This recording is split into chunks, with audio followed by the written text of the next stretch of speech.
começando o Antenados na Geral ao vivo para todo o Brasil, na tela da Boas Novas. É muito bom ter sua companhia, a sua audiência no programa de hoje. Estou voltando de férias, então, primeiro programa relaxado, e hoje vamos falar sobre um assunto muito interessante.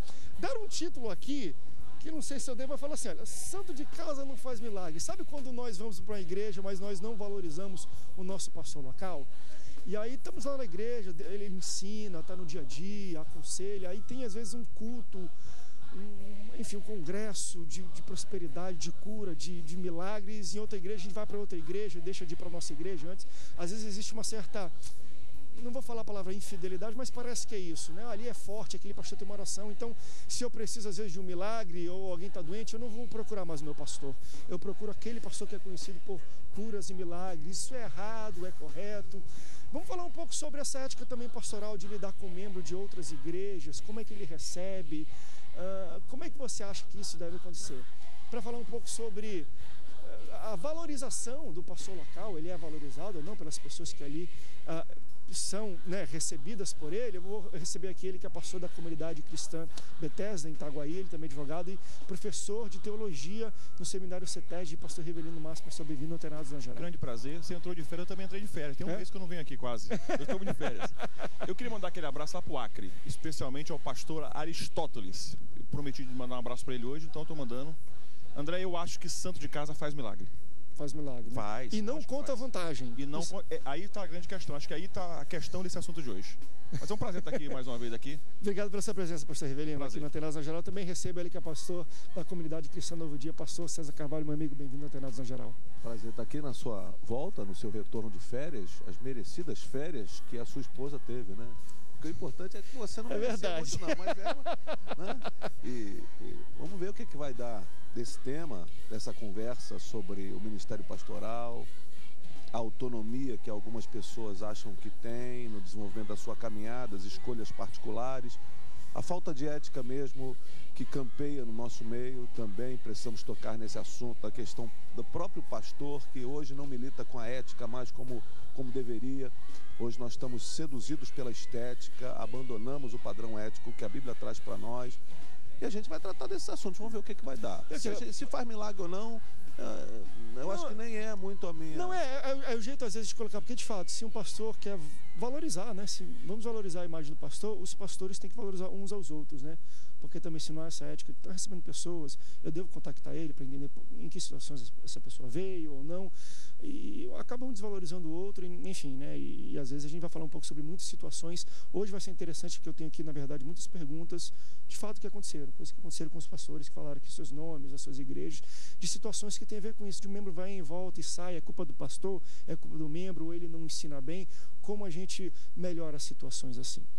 Antes até de entrar nisso, deixa eu falar para você que está aí nos assistindo, que você pode entrar no nosso site, baixar o aplicativo da Rede Boas Novas para acompanhar a nossa programação ao vivo de qualquer lugar do mundo e também acompanhar a página do Facebook do Antenados na Geral. Se você já é seguidor da Boas Novas, tem quase 1 milhão de seguidores, a gente iniciou há pouco tempo atrás também a página, a fanpage do Facebook do Antenados na Geral, onde nós colocamos fotos, vídeos exclusivos que só vão para lá para você assistir e entender o que acontece nos bastidores do programa aqui do Antenados na Geral.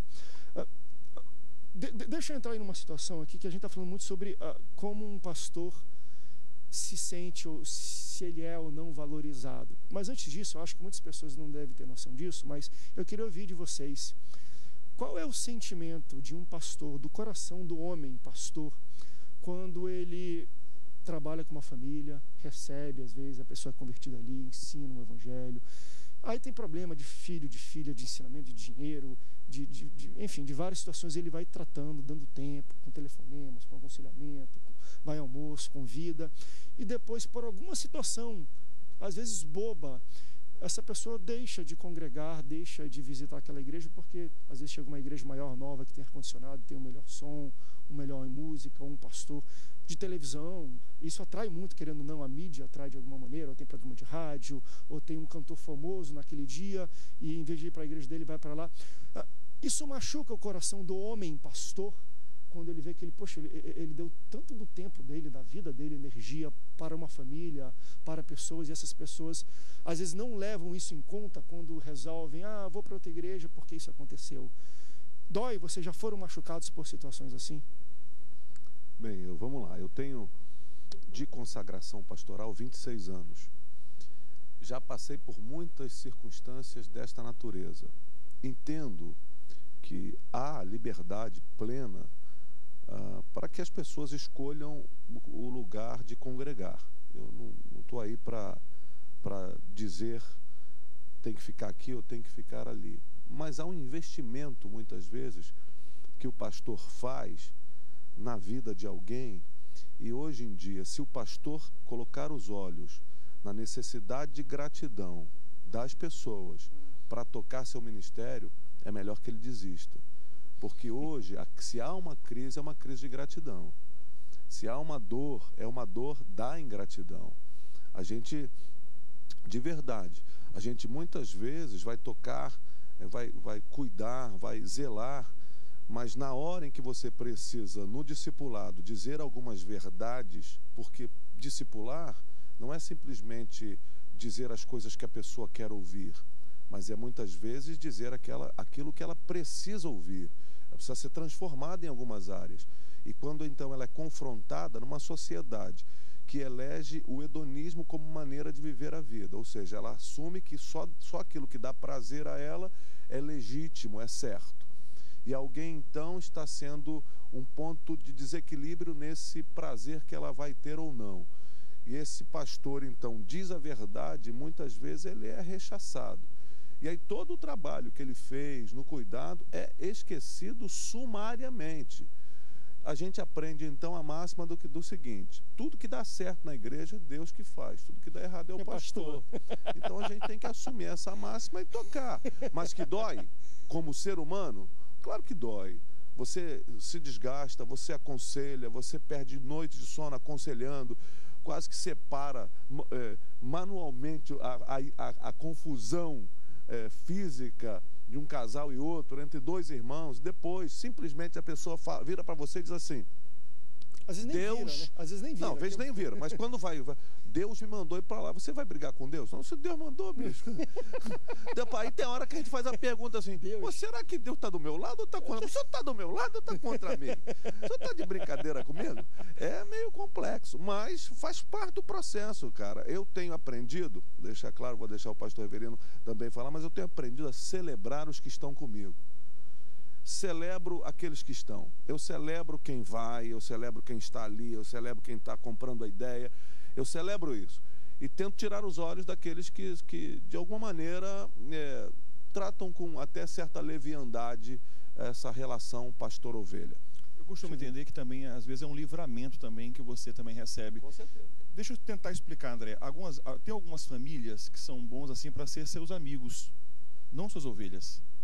Eu cheguei a aconselhar uma vez uma família. Eu falei assim para eles assim: poxa, é um prazer, foi um enorme prazer ser pastor de vocês. E eles estavam assim, tendentes a sair da igreja. E eu falei assim: poxa, aí nossa amizade vai melhorar mais ainda, porque eu não consigo entender que Deus me chamou para ser pastor de vocês, mas para ser amigo de vocês. Eles foram para outra igreja e vou te falar, minha amizade com esse casal melhorou. Porque chega um momento em que hoje na igreja a tua opinião é muito contra-atacada. O pastor César falou muito bem: quando tu prega muito bem é o Espírito Santo, quando tu prega mal é você. É isso, é nesse tocar mesmo. Então essa família que eu aconselhei, quando eles falaram para mim: pastor, nosso ministério é maior, porque o papo foi o seguinte, André: a moça recebeu uma revelação que ela seria uma grande pregadora, 5 anos atrás, seria uma pregadora internacional. 5 anos se passaram, ela até diminuiu o que ela fazia na minha igreja.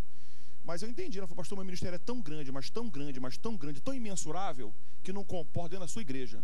Falou: minha irmã, então quem sou eu para impedir tamanho ministério? Acabamos de ouvir a mesma coisa. Tamanha unção. Então ela saiu, o marido dela falou comigo alguns meses atrás, falou assim: pastor, eu saí, mas eu amo tanto o senhor como meu pastor. Eu falei: não, meu filho, o importante é você continuar naquele que Deus guiou você. E você descobre, pastor César, que Deus não guiou nada, André. Porque Deus é apenas uma desculpa. Eu quero tomar uma decisão, como eu não posso assumir essa decisão, eu digo assim: Deus me falou, o profeta me falou. Ontem eu pregava naquele texto de Samuel, quando Samuel vai escolher Davi. E Samuel olha para os filhos de Jessé e diz assim: é esse aqui. Imagina, André, se um dos filhos de Jessé falar assim: não, mas o profeta falou. Gente, mas Deus é maior do que o profeta. O Samuel pode ter olhado para ele e falou assim: eu vou te ungir você como rei. Ele ter dito assim: pô, se o profeta falou, Deus está falando. Mas às vezes o profeta fala e Deus não falou. Então eu costumo, a pessoa falar assim para mim, pastor, Deus, o profeta me revelou, eu fui numa igreja tal, me revelou que essa igreja não é de acordo com a minha postura. E eu costumo dizer assim, mas e o que Deus falou com você? Se Deus falou, peça confirmação. E se Ele confirmou, quem sou eu, pastor César? Eu tenho algumas experiências nessa. Primeiro, alguém quando vai me pedir a bênção para sair nessa direção, eu falo, não, porque Deus me falou, eu tenho certeza. Então vamos por parte. Se você já tem a bênção de Deus, você tem a bênção de Deus para sair? Tem, então não precisa da minha. Quem tem a bênção de Deus não precisa da minha. Se você não tem a bênção de Deus, a minha não vai fazer a menor diferença. Mas também. Incomunicado, né? É incomunicado, é chegar para avisar. Chegar para avisar. Eu recebi uma situação, eu não vou omitir o nome. Muitos ainda comunicam, ou a maioria nem Alguns comunicam hoje, outras pessoas mandam avisar depois. Mas assim, mandam um e-mail, um zap. Eu recebi um desses esses dias de uma senhora que a gente pegou, que chegou totalmente detonada, e a gente foi lá tratando, minha esposa também e tal. Aí esses dias chegou, eu dizer que estava indo para uma igreja X, voltando para a sua origem e tal. Eu falei, poxa, perfeitamente. Não, o Espírito Santo está fazendo, perfeitamente, não tem problema nenhum não. Aí depois passa nem 3 dias. Eu fiquei sabendo que o pastor para onde eu estava está com um problema muito sério, queria falar com o senhor. Eu falei, minha irmã, desculpa, eu não trato de casos de pastor com ovelha. Não trato. Agora, me causa uma grande estranheza, porque a senhora disse que foi obra do Espírito Santo. Será que o Espírito Santo não sabia? Porque as pessoas, como disse o pastor Rivelino, as pessoas estão... Deus hoje é apenas uma desculpa. O Espírito Santo hoje é apenas para calar a boca do pastor que cuida, que quer ajudar, que quer estender a mão, quer dizer não quando precisa. Aí o Espírito Santo fala com o outro lá, de alguma outra maneira, sei lá até como. E as pessoas hoje não têm a menor consideração. Essa que é a grande verdade. Muito também, e a gente tem que ser honesto, muito também por conta da maldade e da maneira equivocada que muitos pastores têm levado a sua vida pastoral. Tem muita gente fazendo com muita leviandade o ministério pastoral. E isso está produzindo crentes também de péssima qualidade no nosso rebanho. Então a gente tem que fazer uma avaliação geral, tanto de lá quanto de cá. Hoje é cada vez mais normal, e aqui eu tenho até algumas pessoas falando, e pastores falando um pouco sobre isso. Quer ver, por exemplo, André, sou pastor há 15 anos, não é raro eu descobrir que algum membro de minha igreja andou visitando campanhas e outros cultos atrás de oração de cura, oração de prosperidade, coisas específicas fora da nossa igreja. Já fui muito impaciente e machucado com isso, e houveram situações até que eu cheguei a procurar as pessoas para meio que...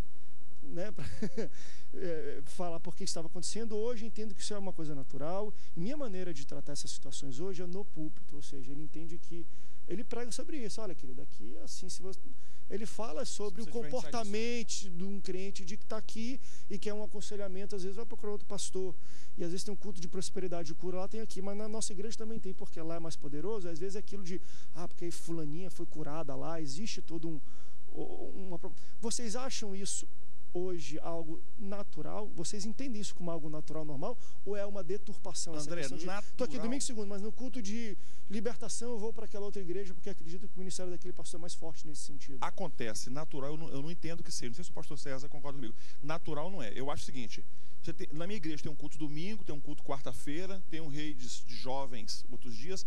Eu acho que se o membro vai no culto domingo, ele vai quarta-feira, pastor, teve um culto quinta-feira na igreja tal, o rapaz me convidou, eu fui lá, não sendo um dia do culto da sua igreja, estou tentando estender a minha paciência, não sendo um dia de culto da sua igreja, eu até, irmão, tudo tranquilo, fui convidado, pastor, um rapaz convidou lá, foi um cantor cantar lá, foi não sei o quê, as desculpas são as mais variadas, né, para ir.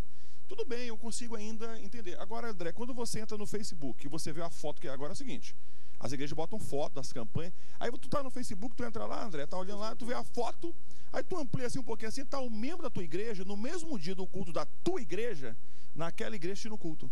Eu acho que isso dói, porque eu acho que é uma falta de respeito. Natural eu não acho. O que acontece é o seguinte, André, nenhum pastor, nenhum pastor César, nenhum outro pastor pode proibir um membro da sua igreja de ir assistir um culto na outra igreja. O que ele não pode fazer, André, o que eu entendo é uma confusão pastoral na cabeça dele. Porque aí eu pergunto, quem é o teu pastor? Quem é a tua igreja? Quem é a tua base? Porque segunda-feira você está na igreja X, na quarta-feira você está na igreja Y. E assim você vai, esse cara, André, a tendência dele é tornar-se um crente emocional. Ou seja, para onde sopra o vento, ele vai. E às vezes, André, eu entendo que na igreja, às vezes Deus tem uma palavra específica para a pessoa. E às vezes Deus trata no silêncio. Ou seja, porque eu fui naquele culto, eu não senti um arrepio na espinha dorsal, Deus não está mais falando, eu tenho que procurar uma igreja mais pentecostal, quanto mais fogo, ele vai parar no corpo de bombeiro. Eu não consigo entender assim. Porque a desculpa que te dão, não sei se é o pastor... E se ele for de concreto, quanto mais fogo, mais duro ele vai ser. Então, a desculpa é a seguinte, pastor, eu fui ali porque ali o pisar do pastor é melhor, o linguajar dele é mais alto, a oração é mais poderosa. Eu não consigo, na minha cabeça, André, isso não entra, não consigo encaixar. Porque eu consigo entender, pastor, eu fui naquele culto porque, pô, senti vontade, irmão, eu até te abençoo, poxa, legal, show de bola, mas nunca falte a sua igreja, nunca deixe de congregar no seu arraial para frequentar outra igreja, para você depender emocionalmente de pregações. Ninguém depende de ninguém por pregações, depende de Deus, cara. E se Deus quiser te achar, Ele vai te achar até no teu quarto. Vamos para um rápido intervalo, daqui a pouco a gente volta. Só deixar aqui também um testemunho de um pastor que mandou uma mensagem para a gente, que até de quebrar o coração, mas para você ver o tamanho. Olha, pastor é o anjo da igreja, ele é um homem, mas ele é uma pessoa. Teve um pastor que fez um relato para a gente aqui, que ele tratou durante um casal de jovens, né, que se conheceram dentro da igreja, começaram a namorar, foram com ele, pediram bênção, ele acompanhou, ele, enfim, levou o batismo das águas do, não sei o quê, e no momento do casamento ele não foi o pastor convidado a casar os dois. Ele falou, André, para mim podia ter ido para outro culto, mas para mim foi, o que ele falou, a maior trairagem, essa palavra que ele falou. Quando você cuida das pessoas, no momento do casamento, que é algo tão importante, chamaram outro pastor que ele conhecia e tudo, que era de uma outra igreja até próxima, que era amigo do casal, mas ele fala, poxa, André, eu acho que hoje as pessoas não valorizam aquilo que os pastores fazem pela vida delas. Vamos para um rápido intervalo, daqui a pouco a gente volta. Não sai daí, o Antenados volta já já.